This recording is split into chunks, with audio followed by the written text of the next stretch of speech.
paid for what you know, you get paid for what you communicate. And you get paid for what you communicate effectively.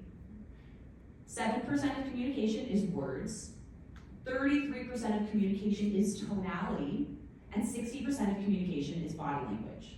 That is how your audience is receiving you. It doesn't really matter what you say, it matters how your audience receives you. That's marketing, right? Because if I just say, I'm a voice coach, people are like, great, so you teach me to sing? Absolutely not. I teach you how to command authority and presence with your voice so that you get what you want in business. You're all nodding your head. Yeah, cool, awesome. It took me a long time to understand that. I was like, what do you mean you don't understand the voice coach? Your voice is saying one thing and your words are saying the other. But that's how I see the world. And it took me a long time to realize the results that people were getting. I'm currently working with a law firm. I love this. I love working with teams. It is now my bread and butter. It's so much fun. I'm working with this law firm from their receptionist to their attorney to their managing partner, their customer service agents, every single person on that team. Before they came to me, and I just spoke with the managing partner yesterday just to review the wins. I just wanted the validation that I'm doing a good job. You know, that's how it goes. About halfway through, you check in with the person who paid you, and you say, hey, how's it going? How can I make it better? So we did that. He said, honestly, this is the best investment. It's like magic, because it's the week before we weren't able to open cases, and the week after we started working with you like magic, we opened 20 new cases from making a few simple shifts in their tonality. What is tonality? Does anybody know? Your interpretation of it, because Google, I don't like Google's definition, I don't really like anybody's definition, I think it's pretty subjective. What is your, is this word tonality mean anything to you? Prosody. One more time? Prosody is the word I would use if I think I understand what you're saying. Prosody.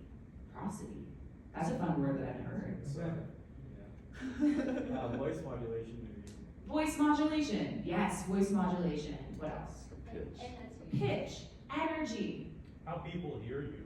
How people hear you. All great answers. Yes, taking notes. Straight student. I love it. How people hear you. Tonality. I was telling people I'm a voice coach. I work with people's voices, and somebody said to me, oh, you're working on tonality. And I said, what's that? Okay, that makes sense. Jeremy Minor, NEPQ, sales your tonality, because the tone that you have affects your audience. It's telling them something subconsciously. It's either going to trigger them or it's going to bring them on in. So I'm going to give you some strategies today to be purposeful and intentional with your tonality so you can get what you want when you speak. So that you can go out there and win in business, or win in relationships, or win on stage, or win wherever it is in life that you want to be. Sound good? Cool. Why else are you here? Why are you here? I want to make this class really effective for you. Why are you here, sir? Have a startup and just recently moved to Austin, so connecting with people, and I can always use help with my pitch.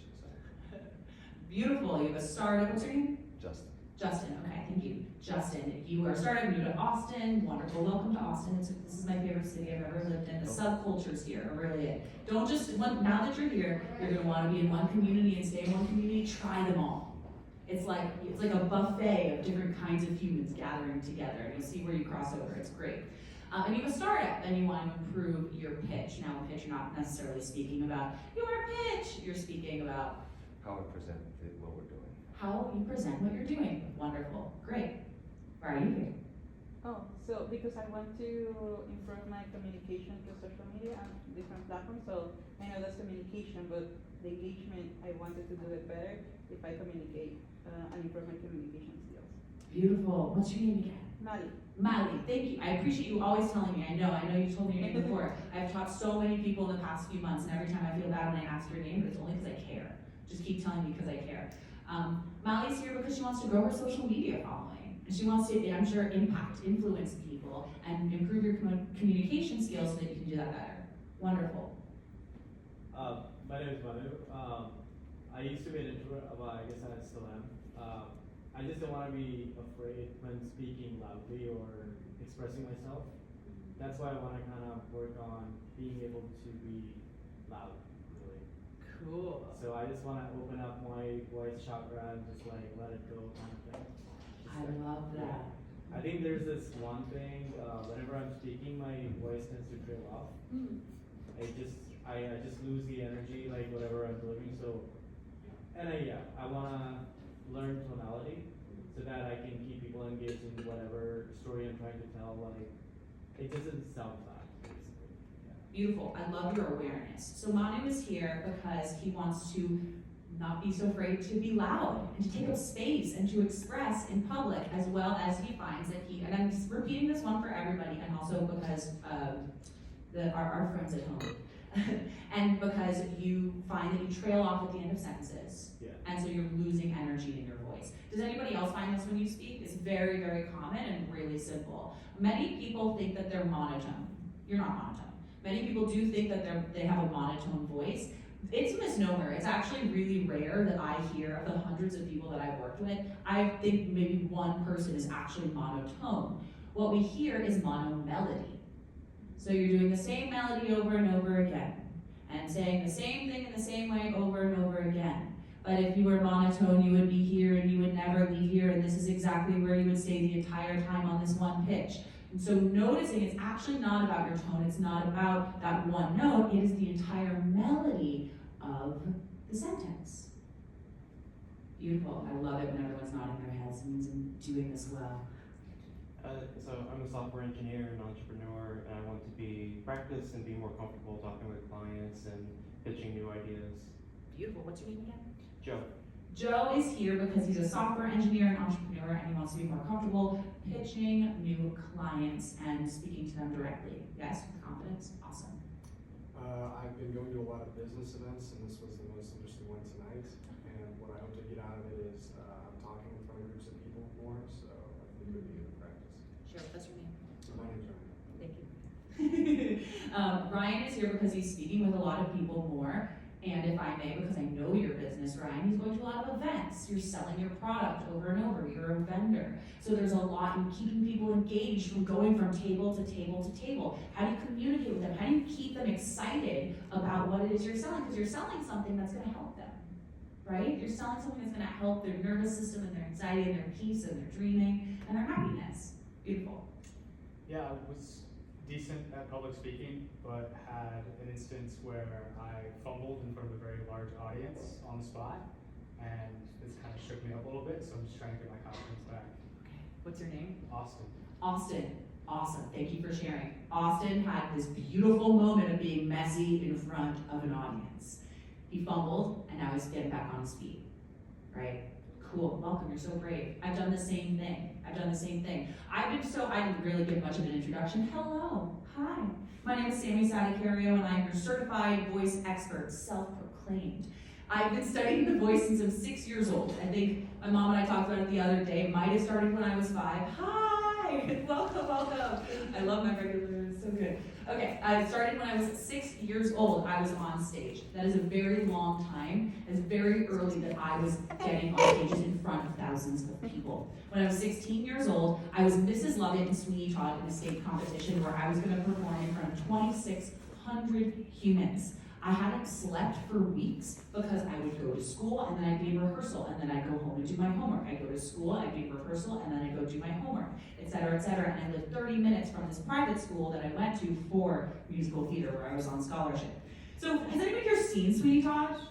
Sweeney Todd, the musical, maybe the movie? It is very dark. It is about killing people and eating them. It's so, so dark. Teenagers should not be doing this show. Like, it's ridiculously dark because you have to embody this insane person, and that's what I had to do. And I didn't know anything about boundaries or self-development or taking off my character when I went home. So I was just losing my mind, right? So I'm on stage. It's the rehearsal before we go to the state festival. There's 928 people in the audience because it was a full house and that's how many seats we had in that theater. 928 people in the audience, and we're on these turntables and they're turning us around on the stage and we get stuck. My big wooden harmonium got stuck in the door and I kicked it and started hysterically laughing. I'm 16 years old, there's 928 people in the audience, and I just broke character on stage. And I am not good at catching myself. Once I start laughing, there's no stopping me. I will just keep going, and I made an absolute fool of myself that day. So much so that people were talking about it for years to come. So much so that at my 10-year reunion of high school, they talked about the time that I broke on stage and started laughing, and then said, ha ha ha, it's been a long day, dearie. And that is what I lived with. So, I know what it's like to fall on your face on stage. I know what it's like to mess up and go, okay, how do I get back up and be brave? How do I be messy in front of people? And how do I feel safe to be messy in front of people? Cool. That was how I prove a point by storytelling. Start to collect your stories, and you'll notice at times when they come up. I love telling that story about that exact thing. So thank you so much for sharing, Austin. Ziggy, I'm here to learn how to be more authoritative with my team, but also more inviting to potential clients. Beautiful. So specific. Ziggy is here to learn how to be more authoritative with his team and more, what was the word you used? Inviting. Inviting to his clients. I love that. And we've talked about that a little bit. I'll break that down in a minute. My name is Waka.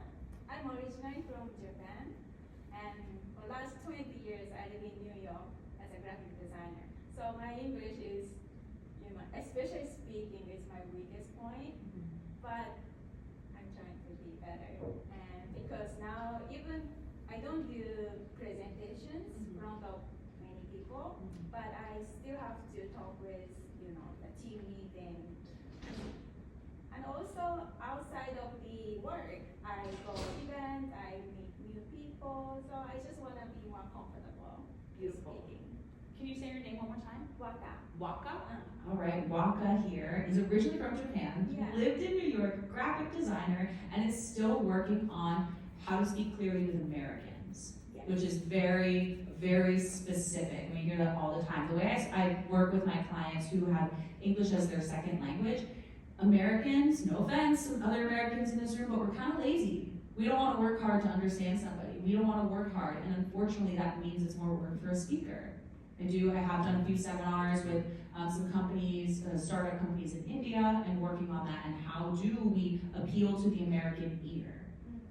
So you're doing great. Thank you for being here. I'm excited to work with you today. I am Mohammed. I'm also a English second language speaker. I'm here to learn a lot from as many people as possible about speaking from you. So this is my second time being in Capital Factory workshop. Oh, wonderful. Second Capital Factory Workshop, Mohammed. Thank you for being here. He's here to learn from everybody here, which is great, because that is something that happens here. We all learn from each other. Part of the tools I'm giving you today is for you to start to recognize in other people, which is going to give you superpowers. People are going to be like, are you psychic? And you're like, no, I'm just reading your voice. Your voice just told me everything. And sir? My name's Daniel. I'm here for the opposite reason. In the last year, I've spent, especially most mornings, I talk to people from around the world in various world capitals, and I find if you talk to someone, it doesn't matter if they're in India, Israel, Prague, Paris, whatever, you actually have to work harder at clearly communicating with them. And so it's a different type of conciseness and clarity. And so that's why I'm here. Beautiful. So Daniel has an opposite. That's great. That's cool. I'm like taking note of that right now. My brain is like, ooh, go find out more information about that.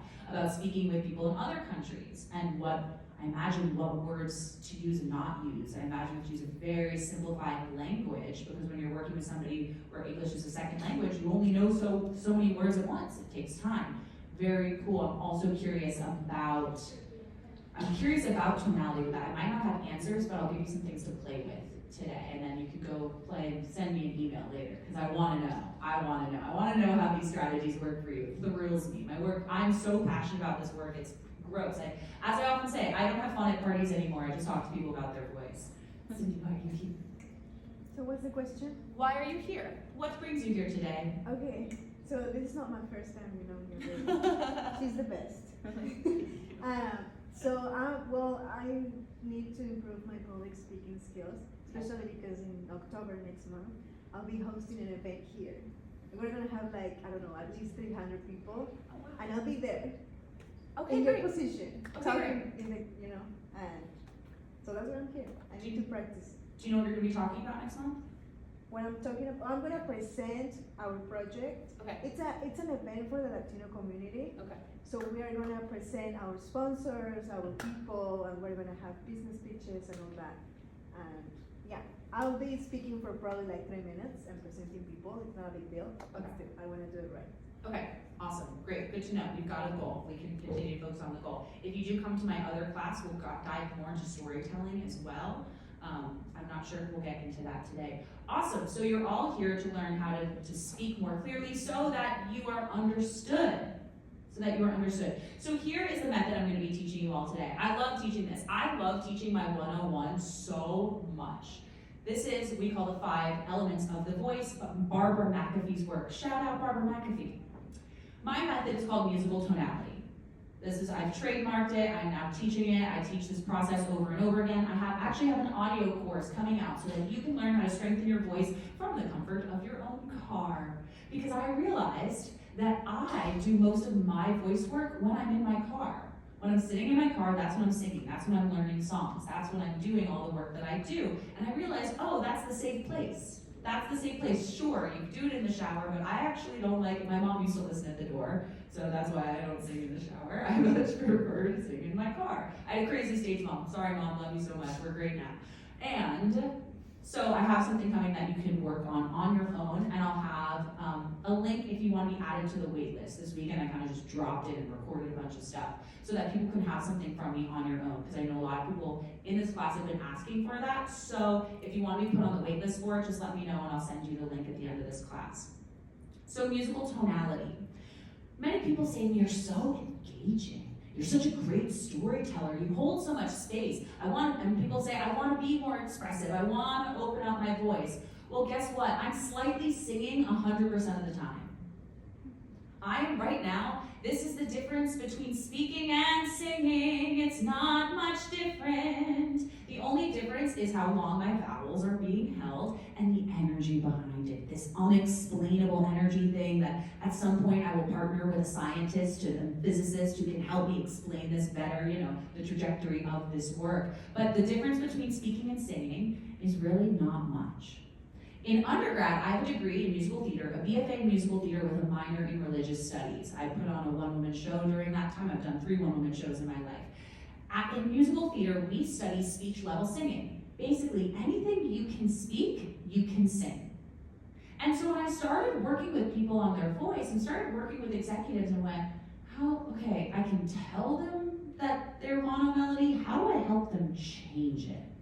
Right? It's one thing to know something, but how do you actually change the behavior? Because your voice is a behavior. Your voice is a behavior that you learned from your community, from your country, from your language, from your mom, from your dad, from the kids at school, or maybe you're like me and every time you move somewhere you kind of sound like the place that you're living because it's fun. Some people hate that, but I love it, right? And so how do you get people to change it? Well, I teach people, we're going to sing it a little bit and you're going to speak it again. You're going to recognize the melody change and how the elongation of vowels plays a role in speaking to the end of the sentence. That's really the key, is going to be in raising your pitch just a little bit and really using your vowels. Musical theater teaches us a lot about speaking, singing, and communication. In musical theater, you don't just start singing because you want to. Well, in a bad musical, you might. In a bad musical, you might just start singing because that's what's next. But in a really well-written musical, you sing. Because there's so much emotion inside of you that the only next thing you can do is sing. And then, when you have so much emotion that singing can no longer encapsulate everything you want to say, what do you do next? You dance. You dance. And so I started to have this thought with my minor in religious studies, my major in musical theater. Is this what societies have been doing around the world for generations and generations and generations, and we've just lost that? Oh yes, we have. Is that why we have so much built up generational trauma in our country? Oh wait, yes it is, because when we sing and when we dance, we heal our nervous system. We activate our vagus nerve, our rest and digest nerve in our body. I'm just telling you all this so you have buy-in for why I'm teaching this. That this has thoroughly been thought about. I applied and was denied for my master's and PhD to study this. Who knows if it'll happen? I don't know. It's going pretty well right now. I was just teaching this anywhere that I can. And so, if you learn to sing something just a little bit, one, you will be activating parts of your brain that will be inducing play. And when you play, you learn faster and you learn better. Two, you will be making changes. You'll be making changes in your voice. It will be easier for you rather than going, okay, I know that I'm supposed to have more melody, so why don't I just change my pitch, and this is kind of weird, but if I sing it a little bit, oh, okay, I can do that, I can sing it, doesn't matter how good I sound, oh, this makes more sense. So we're changing the pattern of behavior. Hey folks, come on in, take a seat. I'm getting to the end of my spiel, but you're just in time. So there's several ways that I teach this work. The whole theory of it is the musical tonality method. However, in this, we're going to make it really accessible because there's 3 to 4 stages. I'm playing with this right now. Stages of transformation of your voice. Step 1 is awareness. You can only change something if you're aware of what it is. Step 2 is play. Let's get weird. I invite you to get weird. That's the only way you're going to fully get to 3, freedom. Freedom is where you will really find the full range of who you are and the full range of your engaging, magnetic self and voice. See, I love this. I thought there was going to be 4 people here today, and now we've got a full room. This is great. Okay, and then finally, so we have awareness, play, freedom. Finally, then you get to control, which a lot of you want to go straight to control. I want to control my voice. I'm sorry, you got to reach freedom before you get to control. You got to explore all parts of who you are and all parts of this range before we can get to controlling it, okay? Sound good? Raise your right hand. I pledge to release control. Pledge to release control. I pledge to release control! I pledge to release control. Awesome, thank you. You can put it down now. I appreciate that. That's the first time I've done that. It's always fun to find out what's going to come out of my mouth that's like off script. That was one of them. Great. While we're there, you know what? Raise your right hand. I pledge to use this for good. I pledge to use this for good. I pledge to use this for impact, not manipulation. I pledge to use this for impact, not manipulation. Thank you. Perfect. Now I feel better. That's important because there's a fine line between manipulation and influence. Fine line. And we're here to influence, not manipulate. Right? We're here to be good people, workers of the light. That is my intention here. Beautiful. So, let's give you all some places that you can use. Let me start here. Let's give you all some language around the voice. Some language around what you're seeing in other people's voice and your own voice, and how you can use various tonalities in your everyday to get what you want from someone, or from a client, or on video, or whatever it is. Those of you who've been to my class before, you've heard this before. Great, you get to hear it again. The basics work. I promise you, the basics work over and over. Does anybody here know what the elements are? 5-element theory. Earth, air, water, fire, and I can't remember. Yeah, but that's great. Earth, air, water, fire, and for these purposes, metal. Yes. Metal. And I'm actually adding a 6th, mud. So we have mud, earth, air, water, fire, metal.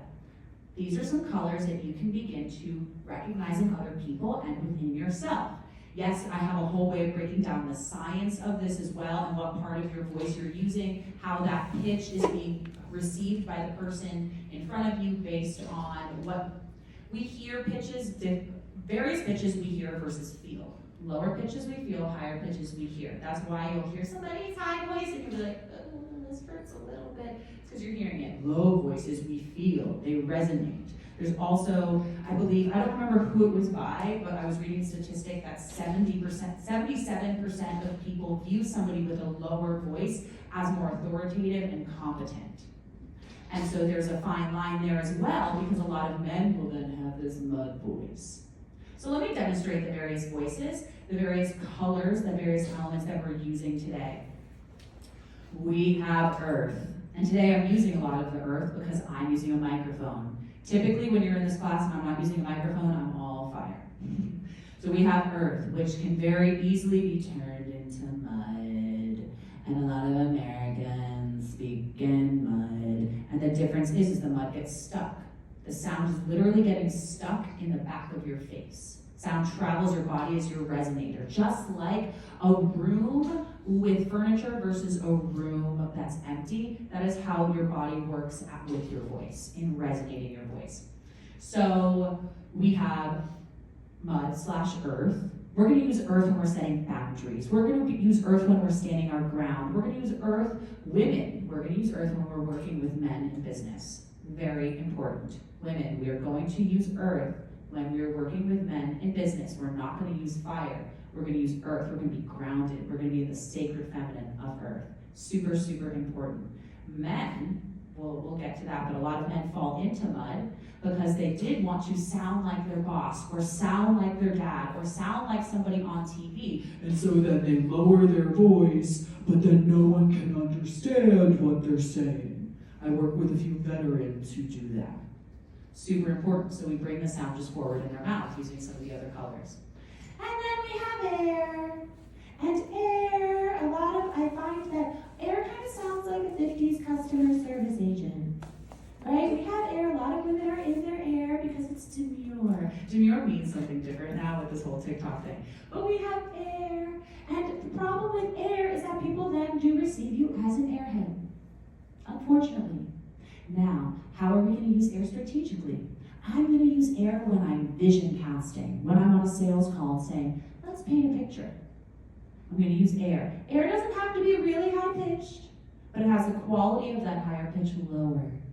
I'm using air. Air just has this flighty feeling. So when we're vision casting, when we're trying to bring somebody on board to our vision or inspire people, you're going to use air. This is great for storytelling techniques. When you get into the, and then picture it with me, I'm going to show you exactly where I went. You're going to use air rather than always being in the mono melody of earth.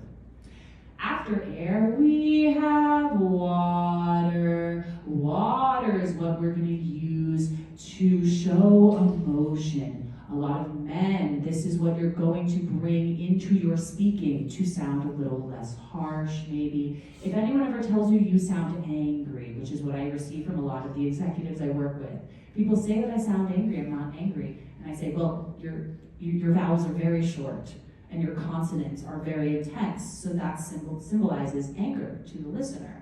So let's bring water into the voice now. We hear a lot of meditation teachers use water, and that might put people to sleep. So we want to make sure that this water is not used all the time. Great.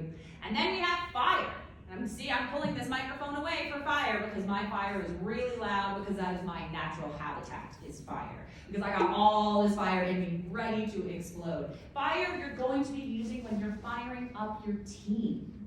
Fire is what you're going to be using if you're public speaking. Fire is what you're going to be using if you're yelling fire. Fire is what you're going to be using if you want to project your voice. That doesn't mean yelling, and we'll get to that. There's ways to use your voice to project without yelling. We may get to that today. I say that, but remember when I said this class was going to be over at 7:30? I just get so excited making sure you all learn everything I want to teach you today. But in case I never see you again, you at least have this information. So then after fire, we have metal. And metal is what you're also going to use. If your microphone drops out, you're going to use more metal.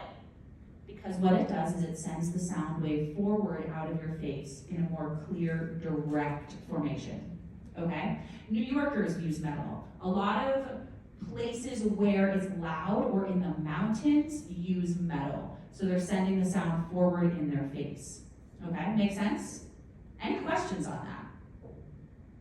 Now, when you begin to observe people, you'll notice that it's not just one or the other. They don't just have one. They'll have maybe a mix of them. They'll probably have two dominant that are there. And you'll notice that in your own voice. So ask yourself, oh, where do I find myself living in the most? And if I want to get this effect out of somebody, which one can I use for this? So that's where this becomes really clear in being practical. Because it's one thing to teach you how to use your voice. It's another thing, okay, how do I very quickly change it in the moment so that I get what I want?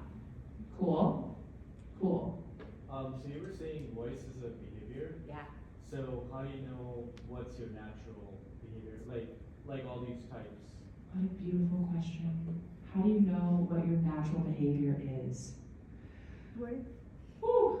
What's What's your what? I was just gonna say, what if we have different personalities? What if you have different personalities? We all have different personalities. We actually all do. I'm a really big fan of just embracing every single one of them. I have various personalities. If you've heard of internal family systems, yeah, I have that. So we all have various parts of our culture and our background within us, and it's the same with the voice. You get to have all parts of you expressed, rather than just feeling, oh, it's just one of me. What if all parts of me belong here? What if all parts of me get to shine today? What if all parts of me are received and loved and seen safely? How's that land? And then what is your authentic self? Only you can know. Only you can know. For me, it's when I'm my most joyful, when I can be my most playful, but also at times when I can be my most quiet and silent. Like I meditate every day. I have my Buddha moments, I call them, because I'm big and I have a lot of energy. I'm on stage, and some people are like, wow, you do that really well, but how do you do it and be authentic? Because this is an authentic version of me. Being on stage is an authentic version of me. Being this animated might not be the authentic version of you. I'm not saying you have to be me. Please don't be me. But if I can inspire you to discover a little bit more of you today, well, then I've done my job. Okay? So it's all about, the key to all of this is play. And that's where inner child healing comes in. Yeah, but I'm not selling healing here. I'm selling business. Pays better. Anyway. Anybody else? And then I'm gonna get you on your feet. We're just gonna get straight to it. Cool, awesome, come on up.